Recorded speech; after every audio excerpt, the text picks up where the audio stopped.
This video is sponsored by Classic Football Shirts, the best place to get your classic and vintage football shirts. To get cheap retro Palace shirts, click the link in the description below. And for an extra 10% off, use the code CFSPJ10 at checkout.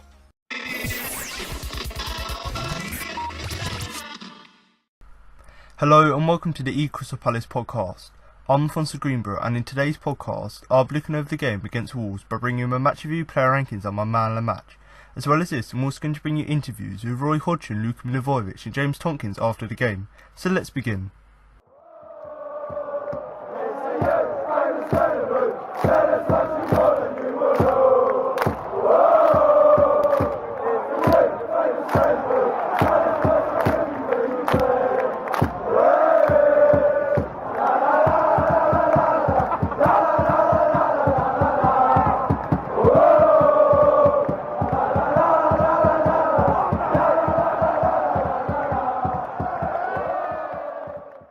Palace's home woes continued as Matt Doherty's goal 10 minutes into the second half saw them fall to their fourth straight defeat in S3E12 at the expense of Wolves. The Republic of Ireland international crashed home the all-important strike after some good link-up play with Raul Jimenez to extend Roy Hodgson's team's wait for a home point or even a goal this season. After falling behind, Palace came the closest to equalising when Rui Patricio made an excellent double save to deny Max Meyer and Jeffrey Slupp, but Nuno Espírito Santos' team would ultimately continue their fine start to the campaign. The Eagles spent the first 20 minutes camped inside the Wolves' half, but were unable to carve out a decent sight on goal after a resolute defence soaked up all the pressure. But the first real chance of the game came when the visitors sprung a counter-attack and Diogo Jota fed Jimenez. However, the Mexican screwed his shot wide of the mark. 2 minutes later, the same two players combined to create a better chance for Jimenez as he sprung the Eagles' offside trap, but the former Wolves goalkeeper Wayne Hennessy raced off his line and made himself big to palm the ball away for a corner. Chances were few and far between for Hodgson's team in the opening 45, with Slupp blasting over from a corner when it was cleared into his path, and then a Luka Milivojevic free kick from 30 yards forced Patricio into his first save of the afternoon, albeit a comfortable one. After the restart, Palace were given an early warning when Ruben Neves filed into the White Hart Lane stand, but it failed to be heeded as on 56 minutes the visitors got themselves in front. Doherty found himself with the ball on the edge of the Eagles' box and found Jimenez inside the area, who held up the ball nicely, and this allowed him to return it to the wing-back, who drawed the ball past Hennessy at his near post to open the scoring. Suddenly chasing the game, Palace began to create more opportunities, and Jordan Ayew headed over from a corner before Andros Townsend flashed a shot over the top from 35 yards, and then on 69 minutes only a superb double save by Patricio prevented an equaliser. Aaron Wan-Bissaka slipped in Townsend inside the area, who stood the ball up perfectly to the edge of the area for substitute Maher to race onto, and he connected brilliantly with a volley which flashed towards the bottom corner, but the Wolves keeper was equal to it, and then he sprang back up to his feet to also deny Slupp from close range. The host's best chances kept falling to the Ghanaian, who saw a shot blocked in the area following a Townsend free kick, but they received a stroke on luck with 10 minutes to go when a deflected pass allowed Ivar Calero the chance to smash a shot on goal, which rattled off the crossbar. Despite some late pressure, Palace couldn't trouble Patricio again, and the visitors were left to celebrate, extending their unbeaten run to 6 matches.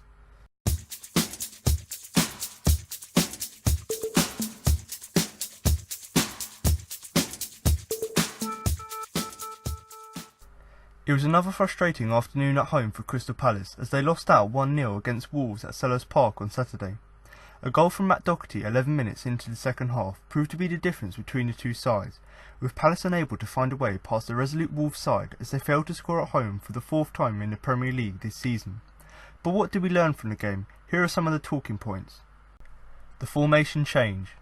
Palace boss Roy Hodgson sprung a surprise by naming Jeffrey Slupp in the starting 11, as Max Meyer dropped to the bench after starting for the first time against Bournemouth on Monday. As a result, Palace played with a 4-4-2 formation, with Slupp lining up on the left-hand side of the midfield. The Eagles have been playing 4-3-3 for much of the season, and they did see plenty of the ball against Wolves, with 67% of the possession over the course of the game, even if they didn't make the most of it. But will we see the Eagles continue with it? Roy Hodgson appears to still be trying to find the right balance in midfield. Palace lacking a cutting edge. Last season, playing Wilfried Zaha and Andros Townsend up top worked well for the Eagles, but playing a similar style did not have the same impact here. Zaha partnered Jordan Ayew up front, but Palace did not have too many opportunities and lacked a cutting edge up front, with Zaha kept quiet by Wolves and Ayew working hard, but still lacking a goal threat. Roy Hodgson made changes to try and turn the game late on, including taking off Ayew and Slupp, but while Max Meyer and Chukwueze Kouyaté added impetus to the Eagles' game, they still could not find a way through a resolute Wolves defence. Home discomforts. Crystal Palace are one of just 2 teams in the Premier League yet to score a goal at home this season. The Eagles went 7 games without a goal or a point in the Premier League last season. They have 7 points so far from 8 games this season, but only one of those has been claimed at home. And the lack of goals and points is becoming a problem for the Eagles. With defeats against Southampton and Wolves, teams Palace would expect to be competing for positions with. It won't get any easier for the Eagles at home, with Arsenal and Tottenham up next at Selhurst Park. Hennessy's mixed afternoon. He's been one of Palace's stand-up performers so far this season. Hennessy once again made a crucial save against his old side. The Welshman, who was being booed throughout by the travelling supporters, had nothing to do in the first 25 minutes. But he was called upon to make a big save when Raul Jimenez went through on goal, and Hennessy spread himself to make a superb stop to deny the Wolves striker and keep the sides level. But he will be disappointed with the goal he conceded 11 minutes into the second half, with Matt Doherty's low shot beating him at the near post. Wan-Bissaka's power of recovery. On a couple of occasions, the England under-21 defender lost possession at right back, but he once again showed his ability to get back at his opponents, making a couple of fine recovery tackles to once again show why he is so highly rated.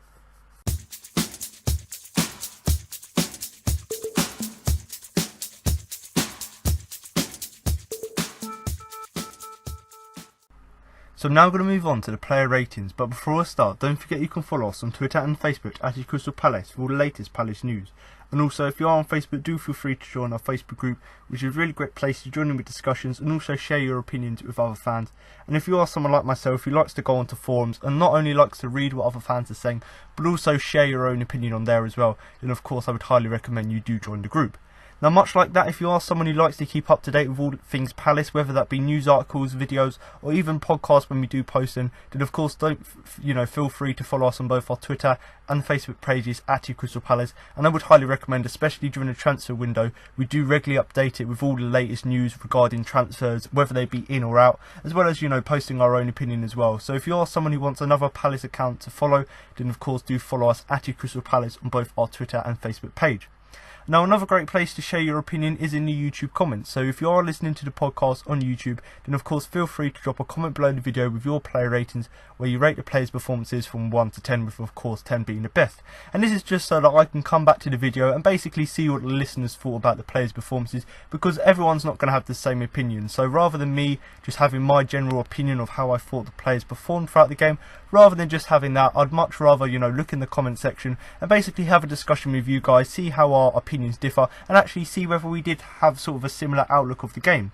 Now, even if you don't want to do that, or if you're a Wolves fan coming to the channel, obviously you can just feel free to just comment your general views of the game, because you look at the game and you think from Wolves, they've had a fantastic start to the season, so it's great for them. But in a Palace perspective, even though we played better than we have done recently, and even though we had 67% possession or whatever it was, even though that was the case, we still didn't really perform that great in the game. So whatever your opinion of the game, then of course feel free to comment that below. And of course, like I said already, just so I can compare your opinion to mine, do also feel free to comment below with your player ratings.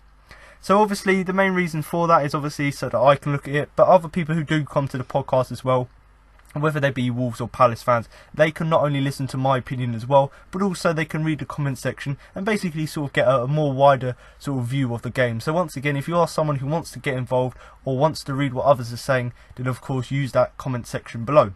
Now, if you do want to follow any of these social media pages or join the Facebook group, then do check all links that will be in the description below. But I'm now going to start off with the player ratings, and I'm going to start in goal with Wayne Hennessy, who I'm going to give a 7 for his performance here. Now, once again, Wayne Hennessy, I've talked about it quite a few times with a few players this season, but Wayne Hennessy here playing against his old side, obviously, I think he left Wolves in probably, I think it was 2014 to come to Palace, and obviously he wasn't that great for Wolves there, when they were in the Premier League, he wasn't the greatest, and the fact that Danny Butterfield scored a hat-trick against him, when he was playing for Wolves, obviously doesn't bode well for him. So of course he's playing against his old side for, I think it was for the first time since leaving them, and of course every touch Hennessy had of the ball, whether that be goal kicks, whether that just be sort of passes back from the defenders, whatever touch he had, he was obviously being booed by the visiting supporters. Now, even though that was the case, I look back at Wilfried Zaha, you look at someone like I suppose maybe even someone, it's pretty hard to pinpoint because sometimes it doesn't affect players that much. Looking at Van Aanholt, I think the example when he didn't necessarily play terrible. A few times he played Sunderland, but there are other times he did. And of course, you've got to look at someone like Andros Townsend as well. So let's look at Townsend and Zaha as two examples. They get booed quite a lot by the opposition fans, and that seems to obviously affect them. And obviously Hennessy here, he was being booed throughout the whole game, but it didn't really seem to affect him. So that was something that was quite good about his performance, because considering the amount of hate he was getting because he weren't that great at Wolves, the fact that he was able to overcome that and put in a fairly solid performance was of course great to see as well. Now the main reason I've given him a 7 is even though he didn't have really much to do throughout the game, the fact that he made one superb save, I think it was to deny Raul Jimenez the opener in the first half, about 25 minutes gone, lovely passing by Wolves, I think it was on the counter-attack, and obviously he slipped the ball into Jimenez, and of course he's through on goal. He's one-on-one with Wayne Hennessy, and the fact that Hennessy was able to make that superb save by making himself so big, and the fact that he kept us at 0-0, that was a really quite crucial thing, and that's the thing that really impressed me about his performance. Now of course people would argue he should have probably done better with the goal because he conceded the goal at his near post, but looking at it, arguably I think Patrick Van Aanholt shouldn't have been ball watching, and if he hadn't been ball watching, then that ball either doesn't come into the area, or when it does come into the area, it's a bit difficult for him to take the shot, obviously because Van Aanholt's actually tracking his man rather than looking at the ball. But like I've said already, Hennessy didn't necessarily have to do too much in the game, but the main reason I'm going to give him that 7 is the fact that he made that one superb save from Raul Jimenez in that first half. And although we went on to lose the game, you're looking at that point of the game, you're thinking probably we can, you know, just push for a 0-0, just keep it solid at the back, and certainly Hennessy was one of the key players for that. But once again here, Hennessy playing against his former club didn't let the booing sort of affect his game, and obviously didn't really have too much to do, but made that fantastic save in the first half. So overall I do think a 7 is a fair result. So I'm going to move on now to the defence, and I'm going to start with the right back, Aaron Wan-Bissaka. Now once again, this guy, you know, very rarely doesn't impress me every time he plays, and once again he's put in a solid performance here, and I'm going to give him a 7 overall. Now obviously down that right hand side, you know, I've said to him recently, you know, although his defending is great, it would be nice to see him go further forward, and admittedly in the last few games we've started to see him venture further forward, and you know, try and sort of give a more attacking contribution to the game. And once again here he impressed, not just because of, you know, how many great tackles he was making in terms of when he did make a mistake by, you know, giving away a loose pass, he'd actually, you know, run back and actually make that recovery tackle. And I looked at a stat, and I think it was 7 out of the 7 tackles he attempted, he achieved all 7, which just goes to show how much of a talent he is, but also how good he is at his speciality, which is of course these sliding sort of recovery challenges. So obviously he was great at that defensively, and although he gave the ball away, he was still relatively good defensively. But the thing that really did impress me the most, and the reason I've given him that 7, is the fact that when he did go forward on a few occasions, he showed a bit more skill. So recently, like I've said, I've sort of said about him that to improve his game, he needs to go forward with a little bit more purpose, and sort of have a bit more end product, whether that be crosses or sort of skills to get in the box and passes, whatever it was, he needed to add that to his game. And certainly the last few games he's done that, and slowly he's been beginning to sort of venture further forward. And certainly in this game here, I think the fact that he combined his ability to run forward as well as the skill now to get past defenders, that was really the thing that really did impress me. Now in terms of the game as a whole, you'd look at the game, you know, the full 90 minutes plus sort of the added time here and there, and look at it and go, actually Wan-Bissaka, arguably because he wasn't really at fault for anything other than the misplaced passes in the game, and the fact that he was very solid defensively throughout the game, you could look at it and go, he's probably one of the only players to emerge with any real credit. Now of course, you know, I've talked about Hennessy as well, I've given him a 7 as well, he was pretty good, but I think if you're just looking at in terms of just pure contribution, not just Hennessy making a good save, if you're looking at pure contribution, you've got to look at it and go, Wan-Bissaka, you can't really fault him other than the misplaced passes, and he's obviously one of the only players to come with any real credit from the game. Now the phrase I want to really use just to sort of sum up his performance is just non-stop effort, because Wan-Bissaka is one of these players who, because he's got that inexperience, you may expect him maybe his sort of I suppose his performance levels might drop towards the end of the game, but we didn't see that here, you know, especially, well, obviously we haven't seen it any time he has played, but especially here against Wolves, he's sort of non-stop putting in, you know, 110%, and like I've said already, the fact that he was able to boss that right hand side, not only by making these recovering tackles to obviously make his defensive contribution, but the fact that he was able to combine that with that attacking threat and that skill going forward is the thing that really did impress me overall. But overall, Wan-Bissaka here, I've given him a 7, and much like Hennessy, you know, showed moments of brilliance throughout the game, and realistically you can't really blame him for anything the goals we conceded throughout the game. But overall, just to really summarise, once again, bossing that right-hand side with both his defensive and offensive work, and long may it continue, because if he can continue playing in games like this, where even though the team's not playing great, he's playing great, once again, when the team starts sort of getting back into sort of the flow of things, it's really going to just help him even further. But once again, Wan-Bissaka here, a 7 for him for his non-stop effort. So we're going to move on now to the first of our two centre-backs, and that is of course the Frenchman Mamadou Sakho. Now I'm going to give him a 6 for his performance, mainly because it was a fairly average performance. Didn't necessarily do anything bad when you consider, what he'd done on Monday night against Bournemouth, and of course he didn't do anything necessarily great. And I think the word or the phrase to describe it is just pretty decent. Didn't do anything bad, didn't do anything great, and I think overall he just done what he had to do. He was obviously playing at centre-back, just had to make sure he could stop the threat that Wolves had, and certainly I did think he'd done that quite effectively. Now the thing I really want to touch on, because there isn't really too much in terms of, tackles I could pick out or certain blocks, so there's not really too much to pick out from his performance, but the thing I want to really say is that he looked a lot more assured at the back than he did on Monday night, because I said that on Monday night, although he was probably one of our best defenders bar the penalty, he was still a bit shaky at times in terms of when he was dribbling the ball or running with the ball, he'd give it away quite sloppily. Whereas in this game here against Wolves at the weekend, with probably, you could argue, maybe even higher opposition in terms of quality, obviously you'd expect it to be a slightly harder challenge, but I do think Mamadou Sakho looked a lot more assured at the back, and obviously considering he made that mistake on Monday night against Bournemouth, he sort of made up for that with just a solid performance here. And obviously, like I've said already, the threat that Wolves had is quite great, so the fact that he was able to deal with that by just putting in a very solid assured performance at the back is really good as well. Now in terms of the goal we conceded, like I said with Hennessy, I can't really put too much blame on Mamadou Sakho here, mainly because it came down the left hand side where Vidal should have been marking, and of course, like I've said, because he was ball watching, it basically meant that once the ball was in the area, there's not really too much you can do. So really, I don't really think you can blame, Sakho or even Hennessy for that goal. And of course, James Tompkins, who I'm going to move on to, I don't really think there can be too much blame on him as well. But overall, Mamadou Sakho here, a 6 for him, a much better, much more assured performance than it was on Monday night. And to be honest, even though he made the errors on Monday night, it didn't really seem to affect his game, and he sort of came into the game here against Wolves at the weekend with the right attitude, just get back into it. And the fact that he'd done the simple things right and he was fairly decent throughout the game was obviously great to see. So Mamadou Sakho, a 6 for him. So now I'm going to move on to our second centre-back, and that is of course James Tompkins, who I'm going to give a 5 for his performance, because even though I thought he was fairly average, when you compare him to Mamadou Sakho at the back, and actually I think as a defensive pairing you can't really put too much blame on them when you consider that actually Wolves played relatively well throughout the game. And if it weren't for a few of the chances that they fluffed, maybe we would have conceded a few more goals. But I do think, looking away from the few chances that obviously Wolves did fluff and of course did miss, you've got to look at it and go, actually, James Tompkins and Mamadou Sakho had a fairly solid game together at the back. But the main reason I'm going to give Tompkins a 5 as opposed to the 6 I've given to Mamadou Sakho is mainly because he just didn't look to be at his best. He's in the last sort of couple of games or so, he hasn't necessarily been that great, but he's been fairly average. And this was just a performance where he was just slightly sort of more under par than the previous performances have been. So for that reason, even though he was fairly solid throughout the game, just for the reason that he didn't really impress me and he didn't really sort of compose himself or sort of make that his presence known on the game as much as he's done previously, that's the main reason I'm going to give him a 5 overall. But like I've said already, like with Sakho, I don't necessarily think they've done too much wrong in the game. It's just the fact that Tompkins, when you consider the high standards he set, certainly at the beginning of the season and last season, but the fact that it sort of started to drop off the last few games,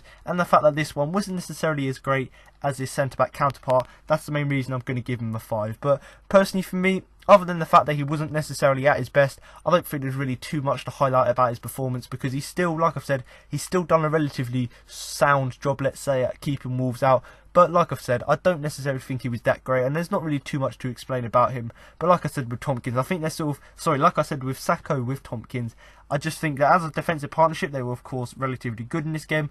I just necessarily don't think I wasn't necessarily impressed as much with Tompkins as I would have liked. But overall, James Tompkins here didn't do too much wrong, but didn't necessarily, look to be at his best throughout the game. I'm going to give him a 5. So we're going to move on now to our final player of our back four, and that's of course the left back Patrick Vanano. Now this is another player who didn't necessarily have the best game, and certainly, when you consider the goal he scored on Monday night, it was obviously there was sort of high hopes coming into this game that maybe he'll be able to repeat that and make it 3 goals in 3 games. Ultimately, he wasn't able to do that, and he certainly didn't put in a great enough performance, but I still do think there were some good things to see about his game as well. Now, in terms of, giving away possession, I said with Wan-Bissaka that he was quite guilty of that throughout the game, and it's only because of Wan-Bissaka's great recovery tackling ability, the fact that it didn't necessarily affect his game overall. But Patrick Fernando, on the other hand, he was someone who conceded possession quite a lot throughout the game, and not just quite a lot, but also quite cheaply as well. So it wasn't just like he got loads of passes and kept giving the ball away. It was the way he was doing it. The fact that he kept giving it away so easily was obviously not that great to see. And of course, the 1-2s from Wolves, which of course Doherty scored from, that sort of movement on that left hand side, the fact that he obviously got beaten too easily and he was ball watching as opposed to tracking his man, because of that, and just because of that sort of lack of concentration in letting the man get past you and score, it's just little things like that that didn't really impress me throughout his game. Now obviously, because of that, I think that he was quite poor defensively, because you can't really argue with that. If you're solely at blame for the goal and the fact that you didn't really track your man and you made it too easy for him to get past you, and the fact that you were quite guilty of giving away possession quite cheaply, I do think you could say you were poor defensively. But just going back to what I said at the beginning, in terms of we were sort of had high hopes that he could come into this game and score for the third successive game. But of course, in this game here, as well as being poor defensively, he was relatively poor going forward as well. Now, I don't know whether that's just the thing that you had the momentum and sometimes it just sort of ends. You've scored 2 goals and you're either going to go one way or the other. You're either going to score another one or you're just going to have a slight dip in form. Obviously, unluckily for us, he had a slight dip in form, but I'm sure he's one of these players who can have off games but then comes back even stronger. So I'm necessarily not too worried about this. But obviously, it would have been nice to see a much better performance from him, because certainly, especially that goal we conceded, because of him not tracking that movement, that is ultimately why we conceded that goal. So you've got to look at him and go, yes, you're going to have to put a bit of blame on him. Yes, you've probably got to put a bit of blame on Hennessy as well. But personally for me, it was obviously a good movement for the goal, and he arguably should have done better. But I do think you've got to look at it and go probably 90% of the blame does go on Vanano. But overall, just to sort of summarise, I've given him a 5, mainly because he was quite poor defensively as well as going forward as well. And like I've said already, the fact that he was guilty of giving away possession, and unlike Wan-Bissaka, he wasn't able to make these recovery tackles, and obviously the fact that he was beaten too easily as well for the goal, is the main reason I was quite disappointed with his performance. But like I said already, I think he's one of these players who, given the international break, that would just give him a boost. And of course, I think the next game's Everton, hopefully he'll come back even better for that game. So I'm now going to move on to the first player in midfield, and of course the captain, Luka Milivojevic, who I'm going to give a 6 overall for his performance. Now this is a player, once again, who's sort of the Marmite of the game, let's say, in the fact that some people like myself thought he was alright in the game, and other people thought he had once again another terrible game. So there's quite a mixture of opinions regarding Luka's performance. But for me, once again, I have to admit it was once again another under par performance by his standards, and obviously barring that free kick, which was the main highlight of his performance, there wasn't really too much in there. But the main reason I've given him a 6 is the fact that how he's improved, even if it's little increments, how much he's improved over the last few games. Now, of course, at the beginning of the season, he wasn't quite up to it, he wasn't looking like himself, and of course that did seem to affect not only him, but the team performance overall. But what I've noticed after, over the last sort of few games or so, he's slowly, progressively getting better. And albeit he's still not at that level he set last season, he's slowly getting better, and that's all you can expect from a player of his ability. Now, whether it's the fact that he fell out with the national team coach, or whether it's just the fact that coming back from the World Cup he still isn't into the gist of things, which he should be by now, but let's say he isn't. Whatever it is, something seems to be affecting his gameplay. But the fact that he's slowly, especially against Bournemouth, where I thought he improved a little bit more than the previous game, so the fact that he's slowly every game getting better and better, that's of course got to be a good sign. But like I've already mentioned, it was an under par performance, so although I'm giving him praise in the fact that he's improved in recent games, I've given him a 6, and arguably most people probably would have given him a 5, but I've given him a 6 because I've given him that benefit of the doubt in the fact that I thought, that free kick was quite good as well, and I did think that actually some of his bits of play were also good as well. But I suppose the downside from his performance, and the main reason people have given him 5s, and I've seen 4s as well, which I don't really agree with, it's just the fact that quite a few times he conceded possession, so he gave away a possession a few times, which of course, when you're playing in the midfield, especially when you've got so much possession, I think we had 67% for the whole game as a whole. So when you consider we've got so much of the ball, just giving away possession isn't exactly the most cleverest thing. And quite a few opportunities, it was with misplaced passes. So we saw last season where his passing was so good, whether that be just passes forward to, other players like Loftus-Cheek to carry forward, or whether it was long balls to people like Wilfried Zaha. Whatever it was, I thought his passing was quite good last season. But like I've said already, his start to the season has been a bit under par, and certainly in this game in particular, if I had to pick out one thing one specific thing to pick out about his performance, I'd actually say the fact that he conceded possession quite a lot, obviously with his misplaced passes, that wasn't exactly great. But like I said already, I'm going to give him a 6 overall for his performance, because I do think that even though it was slightly under par, it was an improvement on previous games. And the fact that he, had that free kick, quite a good chance, and he tested the goalkeeper, albeit quite a relatively easy save. The fact that he tested the goalkeeper from that distance was of course great to see as well. Once again, Luka Milivojevic here, the captain. Once again, may not have been the best performance from him, but certainly not the worst. And do comment below with your thoughts about him. I've seen one person suggest on Twitter that actually maybe we should drop him as the captain because he isn't performing. So if you do agree or disagree with that statement and the fact that he should be dropped, then of course do feel free to comment it below.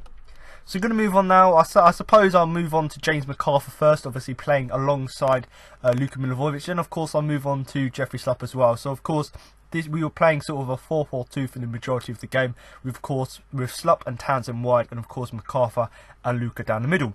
So I might as well start with James McArthur, and I am going to give him a 4 overall for his performance, because like I've said already, even though he was playing alongside Luka, who I thought had a relatively average, but a decent game, by his standards in recent weeks. And I do think actually McArthur, even though he was playing alongside a player who was fairly solid throughout the game, I did think McArthur let himself down, and that's the main reason I've given him a 4. Because certainly when you play a 4-4-2, that midfield partnership, or that midfield 2 in particular, is very important. And the fact that McArthur sort of let himself down, and the fact that he didn't perform that great, was of course not great to see. Now of course, quite early on, midway through the first half, he got booked obviously for a silly free kick, and basically that meant that for the rest of the half and for the rest of the time that he was on the field, he was obviously left walking on quite a tightrope, basically because he made one stupid foul, he made another one shortly after, and luckily only got a warning. So basically he had to be quite careful in the midfield with what he'd done, and because he's normally, he's got that tenacity to put in a challenge, because he was booked, he wasn't able to do that. And I think maybe, like once, he had the same situation against Bournemouth. Maybe that seemed to affect his performance in the fact that because he was booked, he wasn't able to quite necessarily put in them challenges that he would have liked. Now, of course, like I said already, he gave away that foul, and he gave away a few fouls after that. And of course, there was another free kick which he gave away soon after being booked. So once again, this accumulation of different niggly tackles here and there, and combine it with the fact that he got booked and he had to be careful for the rest of the game, that all just combinated together, and really just was the main reason why he didn't necessarily have that great performance overall. Now, like I've said already, he wasn't at his best, and like what I've said with Luka, in the fact that Luka's been slowly getting better. McArthur's one of these players who started the season good, but he seems to be doing the opposite and sort of getting worse as the games go on. But like I've said, he wasn't at his best, and much like Luka, I suppose you could compare it in the fact that they both had a few misplaced passes here and there. And to be honest, it wasn't a surprise to see him being taken off after about the hour mark, and I personally would have liked to see him, given the fact that he was on a yellow card, I would have liked to see him go off at half time, only because he wasn't playing well and he was on a yellow card, and I would have liked someone like Max Meyer to actually come on and try and change the game in the last 45 minutes, as opposed to playing out a few 20 minutes or so and then get taken off. Because once again, if you've got someone who's so ineffective in the second half or in the first half, and they're also on a yellow card, they're not going to be that much better in the second half, and that was exactly the case here. Now, to be honest, I was quite amazed that he actually started in the centre, because given how Roy Hodgson's quite stubborn in the fact that he sticks to his formation, I understood that we were probably going to play 4-4-2. I personally thought it probably would have been Townsend up front with Wilfried Zaha.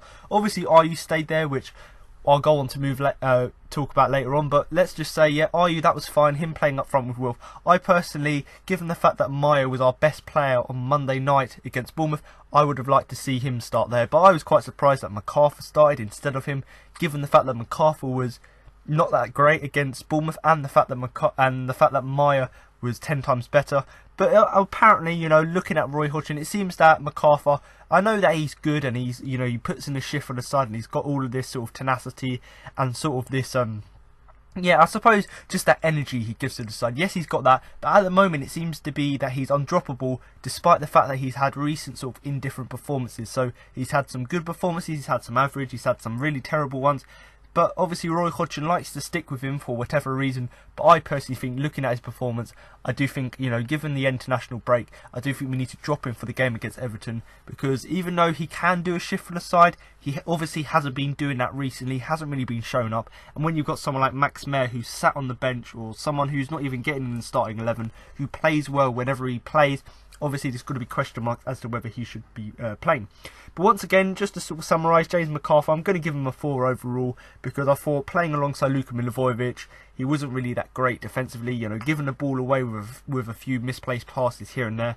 And obviously I wasn't really surprised to see him taken off sort of at the hour mark, midway through that second half, mainly because he was on a yellow card, and obviously he didn't want to risk getting the second yellow, but also because he weren't really playing that well, so of course it was fair enough that Meyer did come on. But overall, James McArthur here, a 4 for him. Another disappointing performance from him, but hopefully in the next few weeks, with this sort of international break, as well as Roy Hodgson having to rethink his tactics, hopefully we can see the better.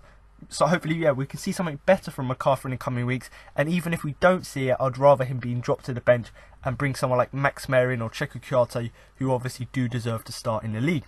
So I'm going to move on now to the left hand side, and I'm going to start with Jeffrey Schlupp, who once again, much like McArthur, didn't have the greatest of games, so I'm going to give him a 4 overall.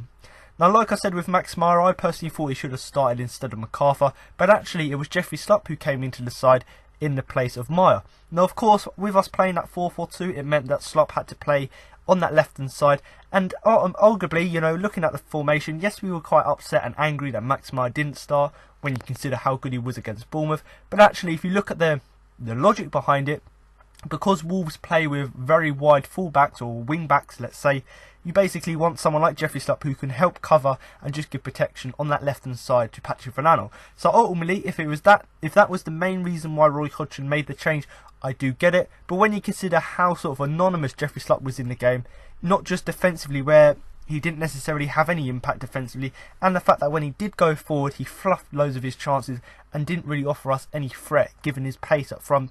When you consider that, you've got to look at it and go, question Roy Hodgson as to whether maybe someone like Max Meyer, just having control of the midfield as opposed to having control out wide, maybe that would have been a better decision to make in the end.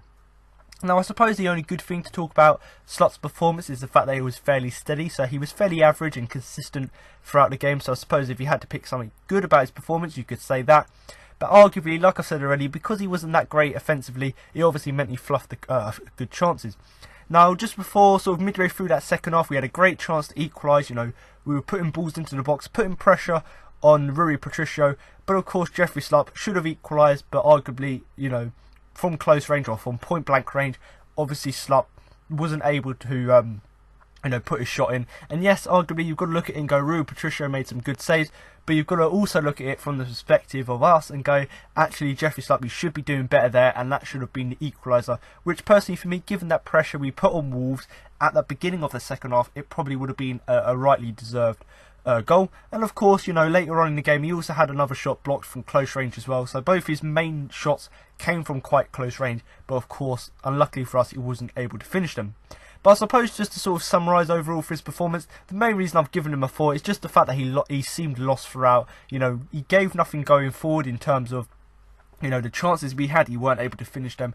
And of course, with him playing out wide, you want him to use his pace, get in behind, play 1-2s. We didn't exactly see that. And of course, the main reason he was brought into the side was to give us that sort of extra defensive protection. But the fact that he seemed lost throughout and didn't really give us that influence defensively was the thing that was really disappointing. But Jeffrey Schlupp here, playing on the left-hand side of our midfield, a 4 for him. So I'm going to move on now to the right hand side of our midfield, and that is of course where Andros Townsend was playing. And unlike Jeffrey Schlupp, he had a slightly better performance, but not necessarily the greatest in terms of his standards. So I'm going to give Andros Townsend a 5 overall. Now obviously with him playing down the right, we saw against West Brom how much threat he had, and although we had sort of loads of we assumed he had loads of momentum going into the Bournemouth game on Monday, he didn't seem to bring that out there. And certainly once again here, coming into the Wolves game, it was sort of similar to the game against Bournemouth, where yes, he had some good bursts down that right hand side, but just that final pass or that final cross was really lacking in the game. Now that's something I talked about quite a lot, and from Monday's game, in the fact that Bournemouth, yes, they played better than us for the first half especially, but I still would have liked Townsend just to make a few more runs down that right hand side, and that was exactly the case here against Wolves, albeit he had a few more good bursts and good runs down that right hand side. He just didn't have that final pass, or when he did have it, it was sort of lacking the quality. Now in terms of, taking responsibility, sometimes you need players just to stand up in the side and just, take the game by the scruff of the neck, and basically, you've got to try and create something even if you're not playing that great. Now of course Andros Townsend's one of these players, he's been at Palace for quite a long time now, and of course you would expect him, especially from an attacking perspective, just to take responsibility, and he didn't exactly do that in this game. Now personally for me, some people may just see that sort of nitpicking, but personally for me, from an attacking perspective, when you're one of Palace's only attacking threats, given the fact that Ayew isn't that great, and of course Zaha was having an off game, it would have been nice for Andros Townsend just to step up and just to try and make a few more runs down that right hand side, try and put more balls into the box. But the fact that he didn't take responsibility and just sort of had an overall lacklustre performance, that of course wasn't great to see as well. Now of course he scored against West Brom, as I've already said, he scored the brace there, but will he ever come close to scoring again? Because we saw in that game that when he gets the chances inside the box, whether and outside the box as well, he can finish, but when he just can't sort of translate that form and that sort of goal scoring chances, he can't sort of translate that in the league. So really it does sort of question whether has he got anything of note creativity, or is he just lucky that sometimes he pops up with these few goals. Now personally for me, I know how much of a creative player he is in terms of the crosses he can put into the box, and the fact that, as we saw against West Brom, he can cut past players, he can cut inside, so he can do all of that. It's just, in the league, he can't really translate it in there, and we don't necessarily see anything sort of an attacking note really in his game. But like I've said already, will we ever see him come close to scoring in the league? Because if he has performances like this, where he actually makes runs down the right but doesn't have that final quality, so we may see a few more sort of assists from him in terms of getting the ball into the box, but maybe we might not see him score for a long while yet, because he just seems to be lacking that final ball overall. Now obviously, his saving grace last season, where even though he didn't score that many goals, the fact that he had this massive work rate where he was running up and down the flank, putting as many crosses into the box as possible, we saw that last season, and that was his saving grace, because he didn't score many goals, didn't get that many assists, but the fact that he was still contributing by just having that work rate was great. But what seems to be lacking this season, as well as the fact that he's still lacking goals and assists, is the fact that he's now seemed to have lowered his work rate even more, and that's something that's quite disappointing, considering that's the thing that I really liked about him, in the fact that he's always got that work rate, always gives his all for the team, always sort of doing his defensive work as well, but we haven't quite seen that, not just in this game, but just overall this season. So maybe, that's something he has to improve on, not just his sort of final ball and his final ball quality, but also he's just got to work on his work rate, because he was so good last season. So if he can get it back to that level, as well as improving sort of his attacking play, that's of course going to do him the world of good. But once again, Andros Townsend, just really to summarise, I'm going to give him a 5 overall, because although he did make runs down that right hand side, he was sort of lacking that final quality in the final third. And really for me, I'd just like to have seen him sort of take more responsibility from an attacking sense, and just sort of from an attacking perspective, it would have been nicer for him just to take the game by the scruff of the neck and obviously try and change it for us. But once again here, Andros Townsend, not the best, not the worst, a 5 for him. So now I'm going to move on to the first player of our front two, and that is of course Wilfried Zaha, who I'm going to give a 5 overall for his performance. Now like I've said with quite a few players already this podcast, it was quite a lacklustre performance, in the fact that some players weren't really necessarily that bad, but some necessarily weren't that great as well. And Wilf is one of these players who we can always rely on him to just give us this moment of magic, but we didn't quite see that in the game here against Wolves, and ultimately because we didn't necessarily have his attacking threat, it only meant we were quite sort of limited and quite restricted when we did go forward. But in terms of his sort of personal performance, I don't think he was necessarily at his best, and of course because of that, he rarely did offer us sort of that threat going forward. Now of course, when you have your best attacking threat not necessarily playing that great, it's going to affect the whole team, because as with any team, if you take out their best player, it's sort of going to affect their overall play. But when you've got someone like Wilf with the stature and just the whole sort of way he sort of carries this team, is obviously quite disappointing that when he doesn't perform, the whole team obviously doesn't perform around him as well. But the main thing really for me about his performance is that although he wasn't necessarily a threat for us, and that obviously restricted us and didn't really help us, the main reason for that is just because of how sort of well organised Wolves were in defence, and they just kept him quiet. So although I can criticise him for not being at his best, not really offering us that threat, but the main reason for that is just how well organised that Wolves defence was, and because they kept him quiet, it ultimately meant that we were sort of limited and restricted in terms of our chances going forward. But personally for me, I've given him a 5 because of that, because he wasn't at his best, but he certainly wasn't completely wasteful. You know, he wasn't completely, you know, let's say out of sorts throughout the game. But really, there isn't really too much for me to sort of touch on, because he didn't really have any real moments in the game where he was necessarily terrible. No real moments where he was bad as well. So I think overall, sort of a 5 is a fair reflection of his performance when you consider he wasn't necessarily terrible, but he still sort of lacked that influence and that threat going forward. But like I said already, isn't really too much to say about his performance given the fact that he didn't really do too much in the game. Now the same could be said for our final player, and that is of course Jordan Ayew. And much like Wilf, I'm going to give him a 5 because although he wasn't necessarily great in the game in terms of the chances that he had, I still thought the fact that he worked hard up top is the reason I'm going to give him a 5. Now, like I've said already, you know, working up top hard or working hard up top, obviously that's an important part of a striker's performance. And of course, like I've said previously, is that if a striker isn't going to score goals, like I said with Benteke, I'd rather him at least contribute something to the game as opposed to not doing nothing. So although Jordan Ayew is pretty rubbish in terms of his offensive play, the fact that he worked hard up front, the fact that he, even though he got little reward for it, the fact that he sort of occupied space and he occupied defenders who sort of dragging him out of position and sort of getting sort of into a position where we can create a chance, as well as the fact that he sort of holds up the ball really well and sort of just generally combines that with working hard for the team.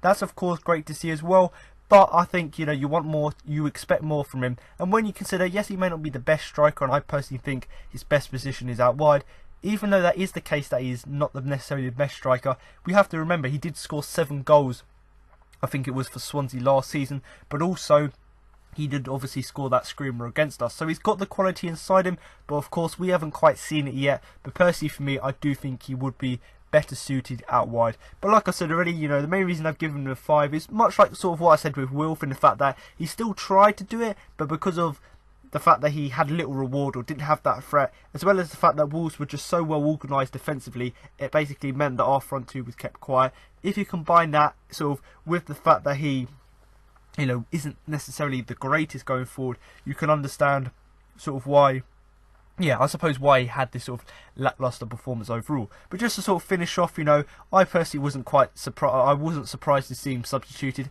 and actually he was one of the players who I personally thought I'd much rather you know, when I said Meyer should have started, I'd rather someone like, if Roy Hodgson had to persist with someone like James McArthur, I'd much rather drop someone like Ayew and just place Wilf and Andres up top, and of course bring Meyer into the midfield, because I just think Ayew hasn't quite got it to play as a striker. I think he's got all of the ability, given his work rate and given the fact that he can hold up the ball. I think he's got all of the attributes to be a winger, but I just don't think he's got, especially in the system we play at the minute, I just don't think he's got it to obviously play up front. But once again, Jordan Ayew here, not the best performance, not the worst.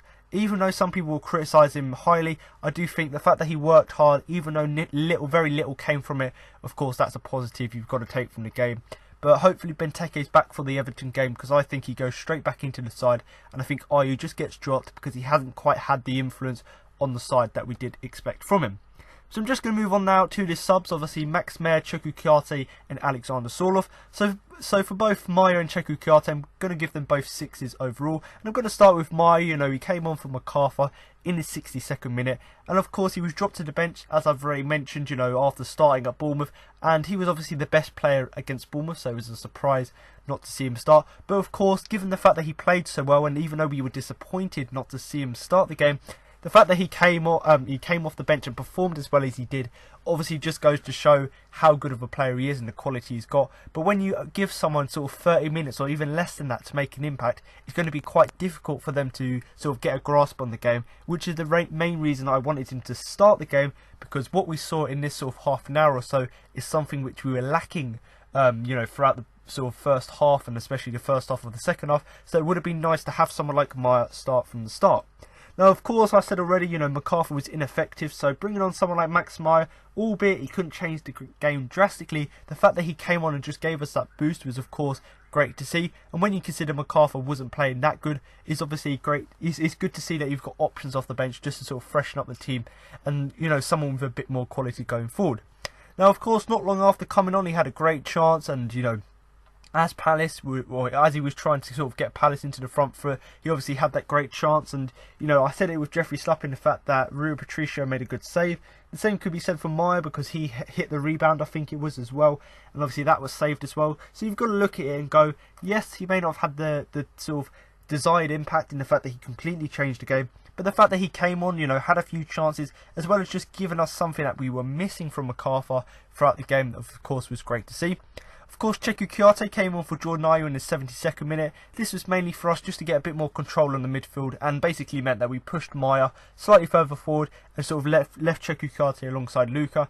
And of course, like I said already, he was introduced in the sort of final 15 minutes or so, and he made a couple of positive contributions. We won a free kick, and the fact that he had that tenacity, and the fact that he cushioned down a header for Slop to score from his chance, that was of course great to see. But other than that, like what I said with Meyer, it would have been better for these two players to start from, or to be in the starting 11, mainly because the impact they made in here was good. But if they had the whole game, or had the whole, at least sort of 60 minutes or so to actually have that impact, we probably would have seen a different result, as they would have been able to influence the game for longer. But Cheku Kouyaté here, very positive contribution, and I would like to see him alongside alongside Meyer, in the place of McArthur, as well as maybe alongside Luka as well. That sort of midfield three I think could work really well, and given their influence off the bench, I do think we need to see it. But like I said already, positive contributions from him, winning free kicks, having that tenacity going forward, and of course cushioning down a header for Slop. And of course Alexander Sorloth, I'm not going to give him a rating, he wasn't on the pitch long enough, and of course he was given a few minutes sort of towards the end of the game, but didn't really have that much impact, and people are criticising him for that because he didn't have many chances, didn't change the game. But the way I have to look at it, and the way I look at it, is that he came on quite late in the game, didn't really have the chance to make an impact, and I certainly do think if RU's going to continue sort of not playing to the standard we'd expect, and if Benteke's still out injured, I want to see Sorloth given a chance, because the worst you can do, if you've got a striker who's not scoring goals, there's nothing worse you could do than just putting another striker in there and just see if things can work. But overall, Max Meyer and Cheku Kouyaté are 6 for them, and of course Alexander Sorloth no rating overall. So just to talk about my sort of general summary of the game, I do think from the start it was sort of horrible tactics and sort of a team selection from Roy Hodgson, and I suppose I've seen a few people say this, and I sort of do agree with this somewhat, is the fact that we knew we'd sort of leave as soon as we saw that sort of negative lineup, and the fact that we didn't see Meyer, who was the best player on Monday. So of course the tactics weren't great in terms of the way we were set up. 4-4-2 meant that we got overrun in the midfield, even though we had more possession, and of course the team selection as well, not playing midfield enforcers like Kouyaté, who can run the midfield, so not playing plays like that, of course, was quite negative. And of course the fact that you didn't have your best player from the previous game starting in the game was of course disappointing. So personally for me, bad tactics and bad team selection from Roy. You can't leave your best players on the bench, and when they come on, why should we act surprised when they make an impact? So personally for me, Roy Hodgson really needs to think about it, and actually really needs to consider the likes of Kouyaté and Meyer to start, because obviously, like we've seen, they can have a real impact on the game. Now, of course, this style of football, some people have argued it's wretched. Even though we had 67% possession, we still done nothing with it in the final third. So this style of football is sort of, we have loads of possession, we pass it around. That's all great. That's all great when we can do it so well in the sort of the first 2/3 of the field. But in that final third, when we haven't got that quality, when we're sort of clueless in the fact that we're not able to finish our chances, that's of course quite concerning. So personally, for me, I've seen a few people say this. I don't necessarily think the style of football is wretched, like some people have saying it, but I just think it sort of needs to be adapted a bit, because I do think the 4-3-3 is a good formation for us to use. I just think we need to use it more effectively, i.e. playing with someone like Sorloth, or when Benteke comes back up front, and of course playing with Townsend and Wilf out wide, and just tell them to run at fullbacks, cross the ball in, because I do think that system will work well when you sort of add to that the sort of the domination in terms of possession we have had in our recent games. But it is quite crucial over the next sort of 2 weeks or so with the international break that we obviously do work with sort of finishing our chances in the final third. Now, of course, just to finish off, this is sort of more a general thing in the fact that we've had a very sort of fortunate start to the season. You know, when you consider our fixtures, we've only sort of had Liverpool as sort of the real sort of tough challenge in terms of fixtures, and basically we've blown it because we've lost points against Southampton, we've lost points against Newcastle, we've lost points obviously against Wolves here, against Bournemouth on Monday. So we've lost points here where arguably, even though we haven't had any of the top 6, it would have been, you know, nice to get a few points on the board here. So of course we've had a very fortunate start, and we haven't necessarily taken sort of full responsibility, or we haven't necessarily taken all the points we should have, and by now we should have had more than 7 points. Yes, 7 points is alright, you know, it isn't great, but it's alright for this part of the season. But considering the hard games we've got coming up, it's going to be very difficult to get a few points, and certainly we could be looking at sort of the end of November, beginning of December, being sort of in the relegation zone or just above it, given the fact that we've got hard games coming up. So personally for me, this sort of combines with the game is that we've had a very fortunate start in terms of the types of teams and the level of teams we've been playing, but the fact that we've blown it, we haven't, you know, we didn't get we didn't get the 2 extra points against Newcastle, we didn't hold on for a draw against Bournemouth, we conceded a sloppy goal here against Wolves. So these are just simple points we're dropping, and if we hadn't have blown it, we obviously would have been in a better position overall. But hopefully with the international break, Roy can obviously regroup the players. Obviously the ones on international duty, he can't do that, but hopefully he gets the players back and really just sort of does really solid training, so that in 2 weeks time when we come up against Everton, we can at least have a go at trying to get 3 points.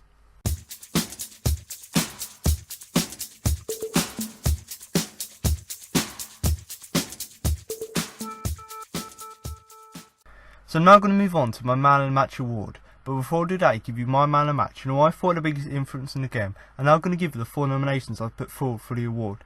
Now, as you probably heard at the end of the player ratings, you know, it wasn't necessarily the best performance from Palace, and although we had the lion's share of possession with 67%, we weren't really able to do anything with the final third. So although we dominated the game in terms of possession throughout the game, in terms of the performance, it wasn't necessarily that great. And whether that, you know, whether you sort of put the blame on Roy for his sort of bad tactics and team selection, whether you sort of just think about it because it was just sort of a negative game, a negative approach to the game, and because obviously we weren't really, the players didn't really seem up to it, whatever it wasn't necessarily the best performance overall. But if you look at the game and if you look at certain players who did look slightly more up for it than others, I do think that these 4 players I've highlighted, I do think it is a good shortlist to go with.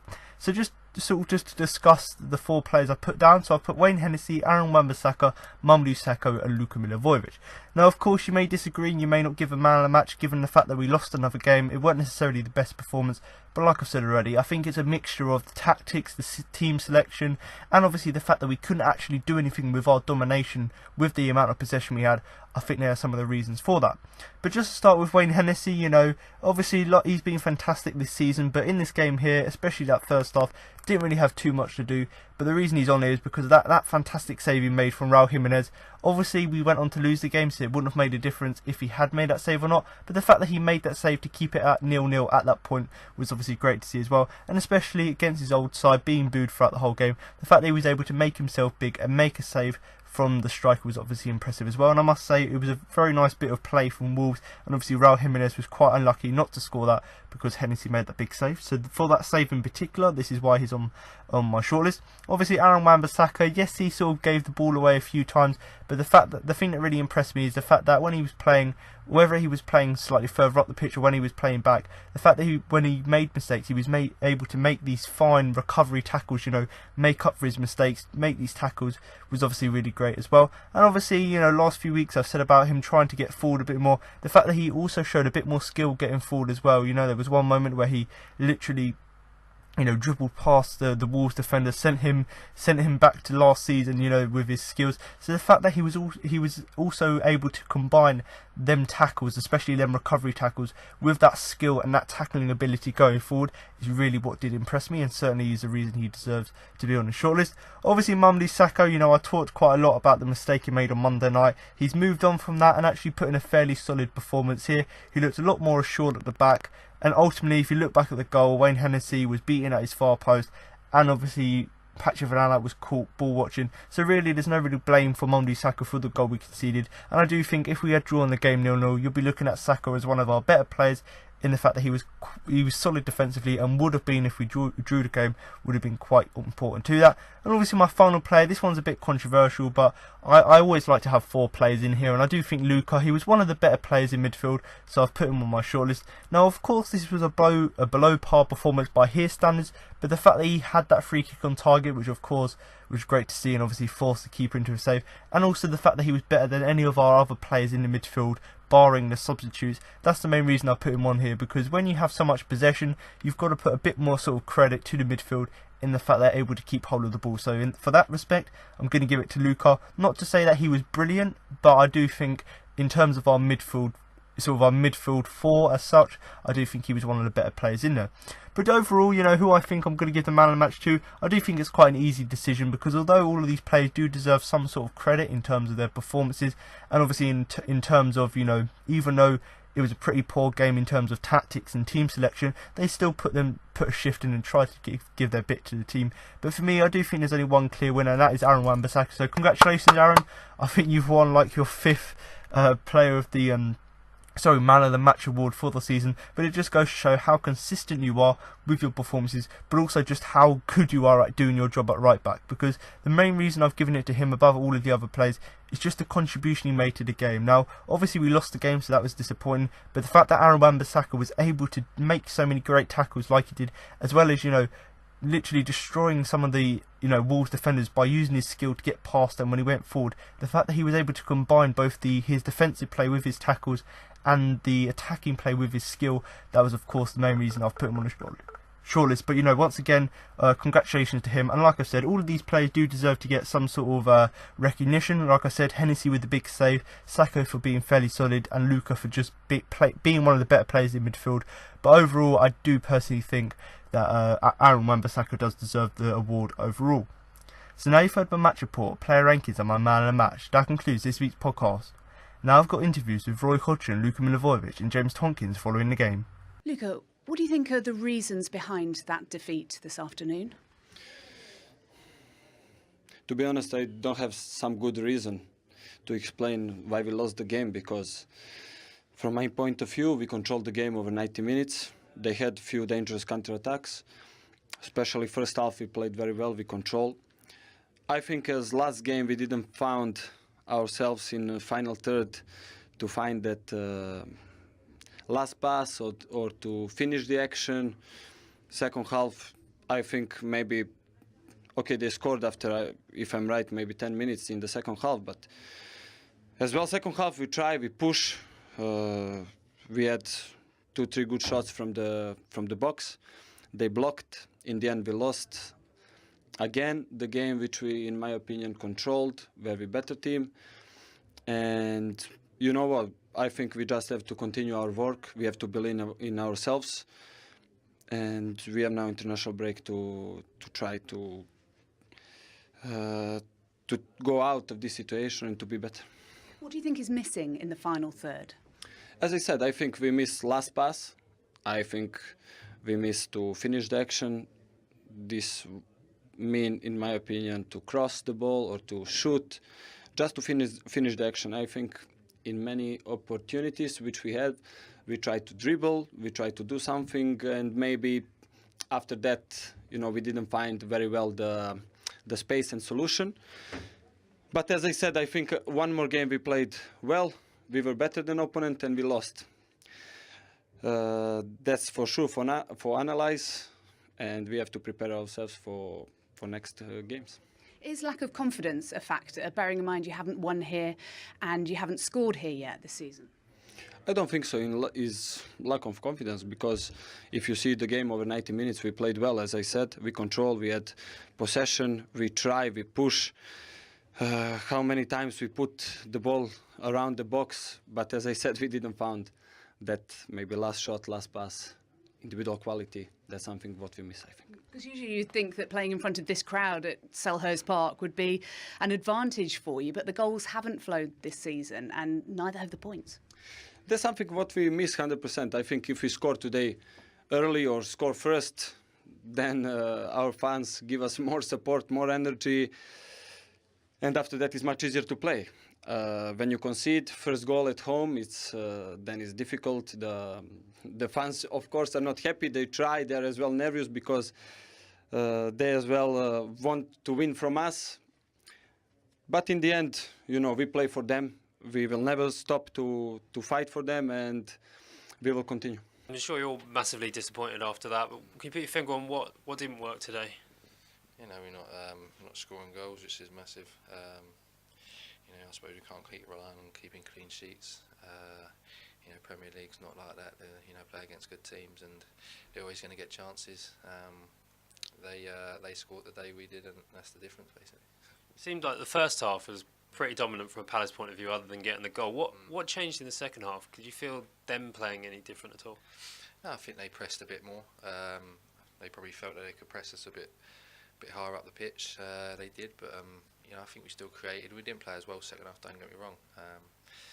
But we still created a few chances in that second half, and chances that sometimes we'll end up scoring. But today is obviously frustrating. We lose the game after probably dominating the game, and football's like that. Roy, what would you say are the factors behind that defeat this afternoon? We didn't take our chances, really. One of them, of course, which is a bit a feature, I suppose. I mean, I think the first half we dominated the game almost completely, and yet still they had a very good goal chance on the counter-attack. But I thought in the first half our play was good.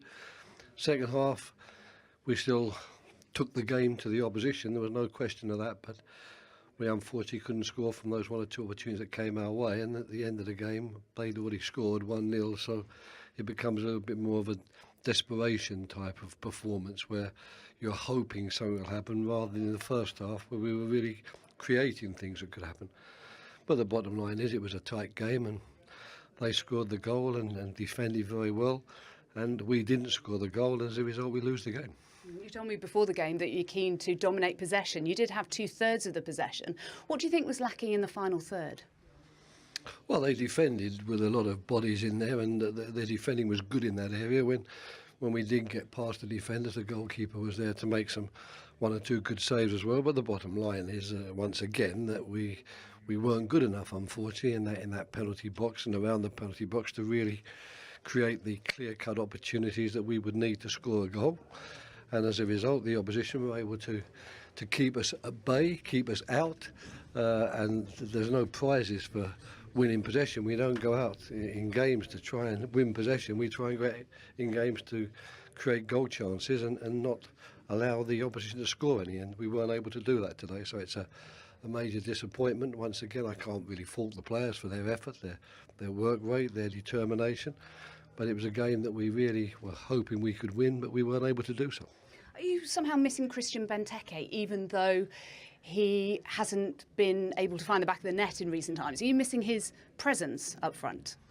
It's useful to have a presence up front, there's no question of that, and Christian was giving us a presence at the start of the season before he got injured. So it's one of those things, when you play a game and you lose it, you always miss the person who's not playing, and then that person gets back on the field and everyone starts complaining about him because he's not scoring goals or not playing as well as they would like to see him play. So I don't really want to go into that area where are we missing somebody.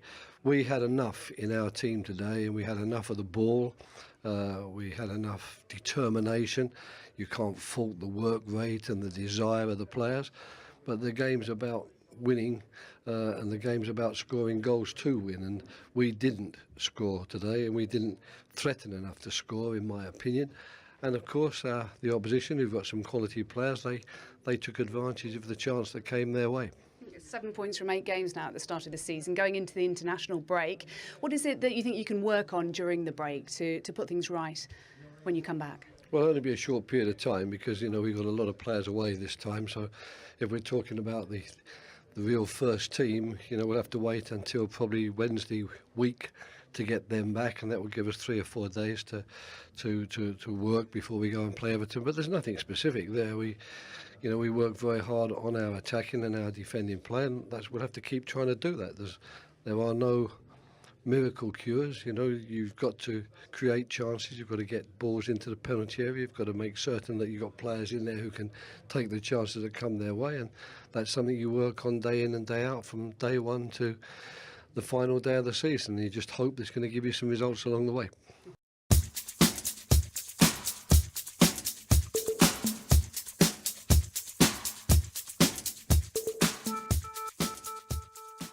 So there you have it. Now you've heard what Roy Hodgson, Luka Milivojevic and James Tompkins had to say after the game. That concludes this week's podcast for the game against Wolves. But make sure to come back next week from a post-match review of the game against Everton. So thanks for listening, and remember to up the Palace.